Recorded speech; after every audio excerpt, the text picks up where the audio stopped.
Assalamualaikum warahmatullahi wabarakatuh. Jumpa lagi dengan saya Yuni Winda Rahayu, SPD dari SDN Kota Baru sebagai salah satu pembimbing tim Leksam Bedas dari tim Platinum 1 SDN Kota Baru. Pada kesempatan ini saya akan memenuhi tantangan literasi bulan April 2025, yaitu melakukan wawancara.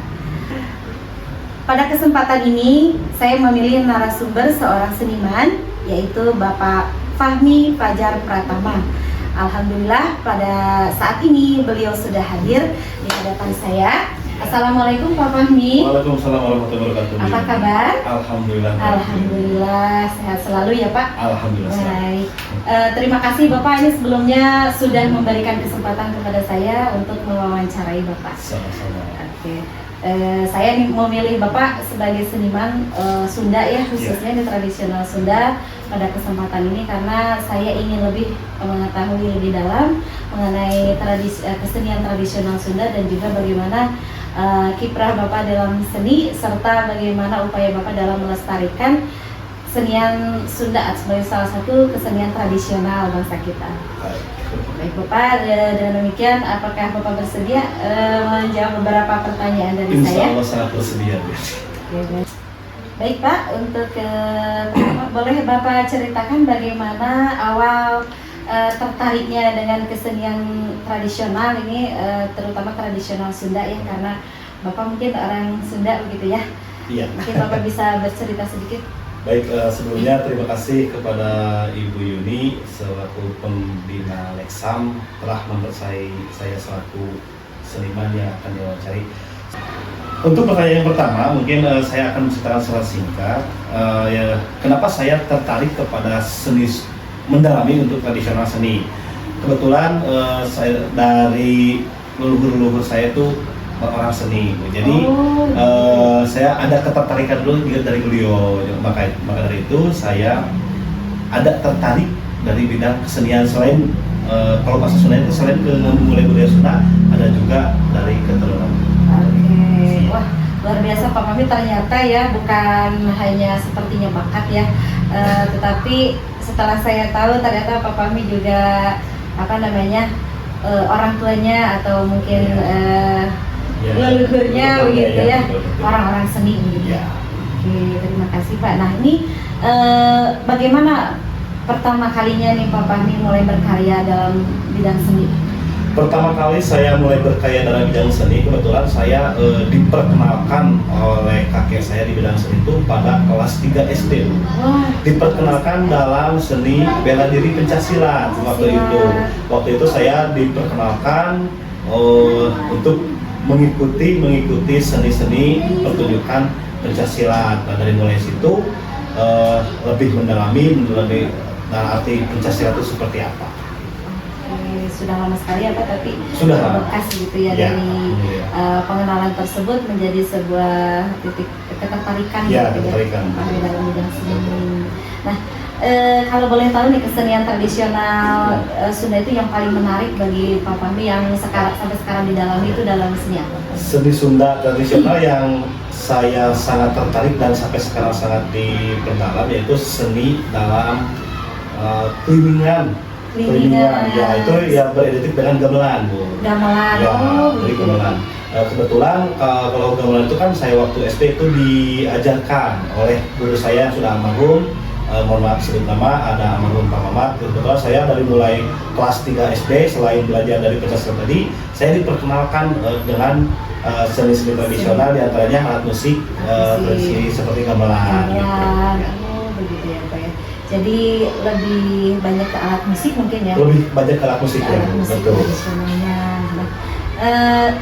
Secara mendalam ini, sejak kapan Pak Fahmi mulai menekuni dunia seni musik gamelan?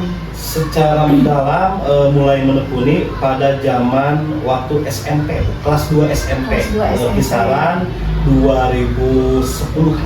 Ya. Sudah mulai serius ya? Sudah mulai serius, sudah mulai turun ke panggung-panggung ya, jadi dirinya menemukan di mana saya berbakatnya. Betul. Nah, selain itu ya, selain dikenalkan oleh orang tua, kemudian Pak Fahmi juga tertarik. Betul. Mungkin ada inspirasi lain sehingga Pak Fahmi ini ingin mendalami atau berkecimpung dalam dunia seni. Ya, untuk inspirasi pasti tentu ada Bu, karena rata-rata seniman itu pasti mempunyai sang inspirasi. Inspirasi pribadi saya dulu kan saya dari mulai kelas 2 SMP itu diajarkan alat musik kendang, Bu. Kendang. Betul, sampai saat ini saya alhamdulillah mendalami program keahlian kendang tersebut. Nah. Yang bikin saya inspirasi itu ada tokoh Jawa Barat yang sangat terkenal populer. Ya, kalau bahasa Sundanya itu di Piccolo tuh ya, ada namanya itu Bapak Endang Berlin. Itu sang inspirator semua. Saya pernah membaca sedikit di. Oh ada, ya, itu beliau sangat tentang kendang ya. Betul. Itu Bu. Iya, dari sekian banyak gamelan yang paling Pak Fahmi dalami adalah kendang. Ya, betul. Ya. Mungkin sudah banyak karya dari kendang ini ya Pak. Insya Allah ada. Ya. Nah, Pak Fahmi kan tadi kendang sebagai salah satu yang paling menarik ya. Betul. Di dalam alat musik tradisional Sunda ini. Nah, kira-kira bisa diceritakan nih makna atau filosofi dari alat musik sendiri itu apa? Kalau secara garis besar sih mungkin saya kurang tahu ya, cuman ada makna-makna tertentu yang saya tahu. Kendang itu kan mempunyai filosofi seperti, kalau sebutnya ada emosional juga Bu. Karena saya bisa emosional karena bermain kendang itu atau bermain seni itu tidak asal-asalan. Terus kan kalau yang orang tahu itu kendang itu dipukul, ya, tapi kan ada arti-arti yang tertentu, bagaimana cara mukulnya, bagaimana cara bermainnya. Terus di saat bermain juga kan ada ada emosional juga, di mana bagian yang harus klimas atau mana yang bagian harus slow. Kalau di bahasa Sundanya mah itu ada pukulan setengah kawat. Kalau ini untuk lagu sedih, permainnya seperti ini. Kalau untuk lagu klimaks, pukulannya seperti ini. Jadi sepertilah kurang lebihnya. Mungkin yang memperdalamnya seperti dari mulai ali-ali, tali-tali, kulitnya itu sangat dalam Bu, kalau dibahas seperti itu. Ya. Mungkin ini ya menggambarkan emosional juga. Betul, jadi betul. Maknanya sebetulnya dalam begitu ya Pak. Iya. Baik. Nah, untuk keahlian kendang sendiri nih Pak Fahmi, apakah otodidak sendiri atau berguru begitu untuk Pak Fahmi sampai bisa memiliki keahlian dalam mengendang? Kalau dari awal tuh saya alhamdulillah Bu otodidak. Awalnya saya lihat-lihat yang para pemain kendang tuh gini, saya lihat-lihat, akhirnya saya tertarik, dibeli dan difasilitasi oleh orang tua, diberikan kendang yang kecil. Lalu saya main-main dengan secara ya namanya juga waktu masih anak-anak ya. Dan dari situ saya sampai ke kelas 1 SMA, kebetulan saya alhamdulillah disekolahkan ke SMKN 10 Bandung atau SMKI kalau dulu Pak. Nah di situ saya mulai memperdalam tentang arti kendang tersebut, program keahliannya kendang. Iya. Nah sampai ahli sekarang ini ada trik khusus nggak atau teknik khusus dalam latihannya ini sehingga Pak Fahmi saya lihat dalam konten-kontennya juga sangat mudah sekali sepertinya memainkannya apa ya? Ada Bu, trik-trik khusus atau dalam sisi latihan itu sangat ekstra Bu, karena berbicara yang tadi berbicara dengan emosional, maksudnya kita cara emosional kita bermainnya bagaimana. Terus kalau kita pengen seperti iramanya jelas atau artikulasi jelas itu saat bermain kendang itu harus ada latihan-latihan proses yang sangat ekstra. Contoh misalkan kalau kita bermain kendang, kita mempunyai keahlian kendang, terus keahlian kita tidak diperdalam atau tidak diasah, ya tidak akan maksimal hasilnya pun gitu. Jadi ada proses-proses yang sangat ekstra. Harus legen ya kata harus legen, tekun gitu ya Pak ya. So, pada akhirnya menemukan kemudahan tersendiri lah, betul. Nah, adakah gaya-gaya tertentu atau yang orisinal Sunda ataukah pengaruh dari budaya lain Pak dalam kendang? Kira-kira di dalam Pasti nggak, Bu? memainkannya? Oh gitu? iya, pasti ada, Bu. Seperti misalkan Saya dipengaruhi oleh cara memainkan alat musik tradisional lain yang mirip gitu atau serupa. ya, karena kan kendang itu kan ritmis, Bu ya. Ritmis. Ritmis, otomatis kan kalau ritmis ketukan. Kalau ketukan Ketukannya. itu bisa di kolaborasikan dengan drum, kalau yang modernisasinya oke. dengan timpani atau apa. Jadi bisa dikombinasikan. Ya, Kombinasikan gitu betul. ya Pak. Oke. Nah, sampai saat ini Pak, kegiatan apa yang sudah Bapak lakukan sebagai seorang seniman di dalam rangka mengembangkan atau memelihara kamu mulai Ya. kesenian sendiri? Sampai saat ini yang jelas saya berkarya ya, Bu ya. Berkarya. Tapi selain berkarya juga saya alhamdulillah turun ke panggung demi panggung yang dipercaya oleh tim-tim yang punya bidang kesenian ya, untuk turun ke bidang yang hajat-hajat gitu. Jadi ya berkarya dan turun ke panggung-panggung lah gitu. Baik. Sebagai ini kebetulan ini saya juga dapat informasi Bapak itu Betul. sebagai tenaga pendidik juga ya Pak ya di Alhamdulillah. sekolah dasar gitu ya. Sekolah dasar. Mungkin sebagai seorang guru juga di situ ini ya ada program Bapak bagaimana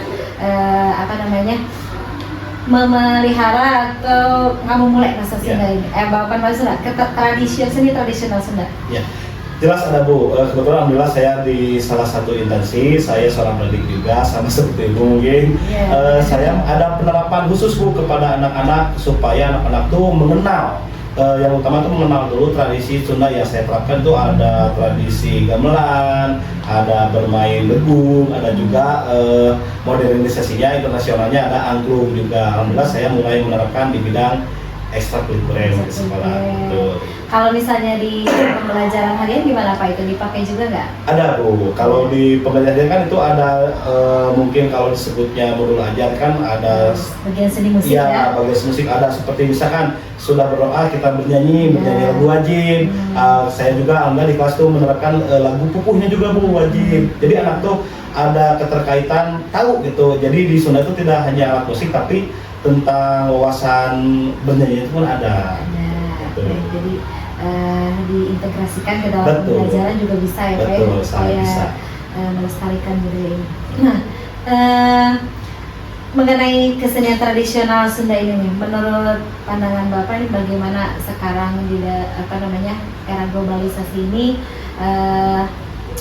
keberadaannya atau si seni tradisional ini tuh posisinya bagaimana begitu? Kalau melihat saya rasakan, Bu, alhamdulillah untuk seni khususnya yang ada di daerah Sunda ya, untuk meskipun sekarang era globalisasi yang sangat modern, tapi alhamdulillah seni Sunda itu tetap berdiri kokoh. Nah, tapi kita selaku tokoh-tokoh seni nih yang masih berkecimpung di bidang seni harus sangat lagi menjunjung atau memulai itu, Bu, harus sangat memperkenalkan kepada anak-anak generasi, betul, karena jangan sampai tradisi kita tuh terlindas oleh era globalisasi yang sekarang. Melihat situasionalnya sekarang bukan sangat betul, ya gitu, Bu, ya mengkhawatirkan. Iya, sangat besar sekali gelombang Betul. budaya asing gitu ya, yang bisa melunturkan bahkan menghilangkan kalau kitanya sendiri tidak memeliharanya ya Pak ya. Dan makanya harus kita memulai. Nah, baik. Nah, di antaranya ada sedikit akulturasi nggak dari budaya asing terhadap budaya Sunda? Kalau ada contohnya apa gitu? Cara memainkan musik luar dengan kita gitu. Kebetulan saya telah menciptakan, Bu, sama tim-tim, bahkan dibantu sama anak-anak juga. Untuk disebutnya kolaborasi, Bu ya, saya mengkolaborasikan dengan alat-alat musik modern. Alasannya bukan berarti menghilangkan, tapi kita mengkolaborasikan, mensatukan dan memperkenalkan kepada anak-anak. Oh, ternyata budaya tradisi Sunda kita juga bisa dikolaborasikan dengan budaya yang barat. Jadi ada inovasinya. Betul. Inovasi baru ya. Betul, Pak? ada inovasi baru dalam bermain seni gitu. Ya. Tapi kita juga jangan menghilangkan yang tradisi tersebut. Mana genre ya. Ya. Apa namanya? Pencinta musik Betul, tradisional, ya. gitu. Luar biasa Pak Malik. Bagaimana itu sudah ada karyanya yang Alhamdulillah. di publik? Alhamdulillah ada, Bu. Ada. Itu ada di-upload. Sudah ada. Baik, Pak. Nah, selama ini sebagai seorang seniman dan juga sebagai salah satu tokoh ya dalam upaya melestarikan budaya tradisional Sunda, ada tantangan yang menjadi salah satu penghambat atau yang sulit gitu untuk ditangani, Pak? Tentu ada, Bu.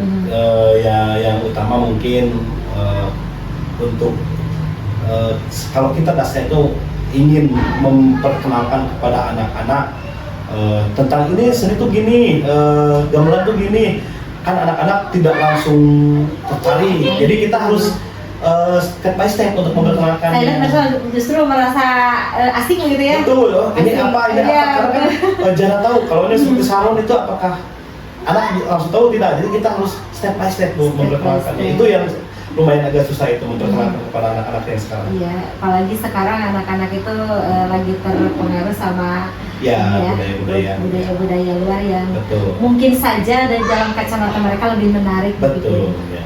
Nah, gimana tuh kalau ini punya resep biar mereka itu lebih banyak ketertarikannya pada budaya tradisional? Ya, alhamdulillah kan di satuan pendidikan saya itu ada fasilitas, Bu ya. Fasilitasnya dari mulai alat musik, dengung dan angklung ya. Dari mulai situ saya melakukan pembelajaran ekstrakurikuler, mengenalkan meskipun tidak semua murid, tapi ada beberapa yang ikut ekskulnya, tapi saya dan anak-anak memperkenalkan. Nah, nanti mengeksplorasikan bisa di P5 atau di momen-momen acara tertentu yang bisa dikatakan supaya ada pertontonan dan pertunjukan kepada anak-anak yang lain supaya menjadikan ketertarikan juga. Baik, Pak, bagus sekali ya. Nah, oke, salah satu solusinya demikian mungkin, Pak ya. Apa ini yang Bapak lakukan dalam mengenalkan kesenian untuk remaja misalnya? Kalau anak-anak sekolah mungkin dalam budaya saya, kalau remaja secara keseluruhan ini yang terutama banyak dipengaruhi oleh budaya luar ya, yang tidak perlu kita sebutkan juga sudah. Gimana tuh Pak? Ada trik tertentu untuk remaja? Ada, Bu. Trik yang saya lakukan itu yang tadi yang inovasi dalam bidang seni itu. Jadi karena kan remaja sekarang tahunya tuh alat-alat yang budaya barat seperti alat musik budaya barat. Maka dari itu saya mengkomposisikan jadi antara tradisi saya dan modernisasi dikombinasikan. Sesudah itu mungkin bisa diperkenalkan, kalau kalian lebih belajar dari tradisi juga bisa ya gitu. Salah satu sasaran dari kombinasi itu adalah remaja gitu ya? Remaja, ya betul. Selain orang dewasa juga ya? Remaja juga ya. Nah, selama menjadi seniman nih, pengalaman paling berkesan Bapak soal? Selama menjadi seniman paling berkesan saya itu adalah ketika berproses, Bu. Berproses ketika ada satu menciptakan sebuah karya. Betul, kita ditantang oleh satu misalkan yang ada mempercaya kita harus membuat karya. Itu proses itu ekstra, Bu, bisa sampai 3 bulan, 2 bulan gitu, dan itu pun bagaimana menikmati memunculkan ide-ide dasar pokok tuh kita sangat-sangat dibudalkan kalau bahasa Sunda gitu. Itu luar biasa, Bu, itu. Pasti Pak ya, walaupun misalnya banyak keluhan capek, tapi ketika menikmati hasilnya, alhamdulillah bisa. Ya. Harapan Bapak kedepannya untuk kesenian tradisional Sunda ini bagaimana, Pak? Harapan saya untuk tradisional khususnya yang ada di Sunda di Jawa Barat, Bu ya, mudah-mudahan kedepannya kalau bahasa Sunda itu langkung nanjir, artinya lebih naik, lebih meningkat, supaya karena kan sesuatu negara itu diukur oleh budayanya. Kalau kita tidak melestarikan budaya tersebut, maka kita khawatir juga untuk negara kita. Jadi mudah-mudahan seni yang ada di Indonesia, khususnya ada di Jawa Barat itu lebih meningkat, lebih banyak yang tetap terpelihara dan lebih lanjut gitu ya. Betul. Adakah rencana atau program khusus Pak untuk salah satunya mendukung supaya tradisi kita ini lebih lanjut gitu Pak? Ada, Bu. program khususnya ya seperti itu tadi, memperkenalkan, mempertontonkan, mempertunjukkan, membuat karya-karya baru supaya anak itu tertarik. Ya. Kayak seperti kalau dulu mah ada seperti itu Bu, yang ada di teater itu. Jadi ketika ada nanti melalui media juga ya Pak ya, juga, iya betul, memanfaatkan media sosial sehingga bisa lebih menyeluruh betul, dalam penyebar luasannya, nah, seperti itu. Sehingga lebih banyak warga kita terutama yang memiliki tradisi yang sama di dalam mempertahankan, memelihara dan juga mengembangkannya. Ya. Oke, nah rencana kedepannya mungkin Pak Fahmi juga akan lebih mengembangkan budaya tradisional ini melalui karya-karya baru, karya yang fresh yang bisa diterima oleh berbagai kalangan, gitu ya Pak, dengan memanfaatkan media sosial. Betul sekali. Nah, baik Pak, terakhir nih untuk pesannya nih kepada generasi muda, bagaimana nih sebagai seorang seniman kepada generasi muda, terutama anak-anak, dari mulai anak-anak ya, supaya tadi lebih lanjut gitu ya Pak. Pesan-pesan khususnya ke anak-anak generasi yang sekarang, pesan dari pribadi Bapak, tetaplah kalian menjadi diri kalian sendiri dan jangan lupa untuk mengambil budaya kalian sendiri, dan jangan gengsi untuk bermain alat musik tradisi Sunda, karena kalian harus bisa menciptakan karya-karya tradisi Sunda yang lebih sifatnya berdiri kokoh gitu.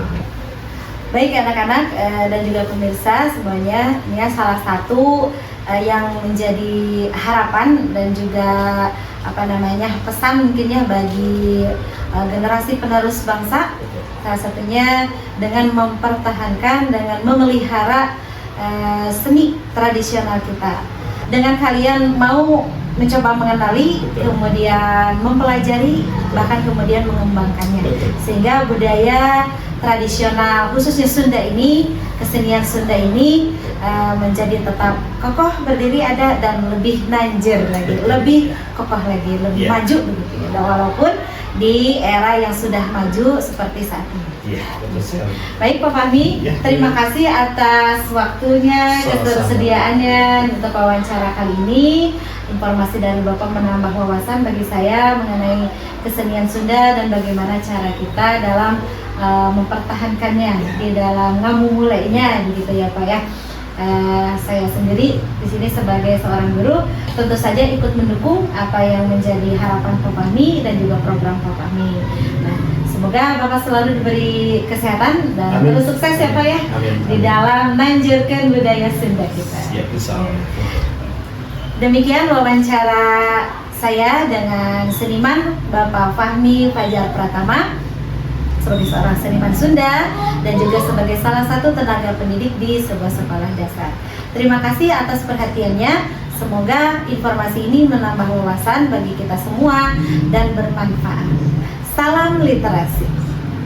Wassalamualaikum warahmatullahi wabarakatuh.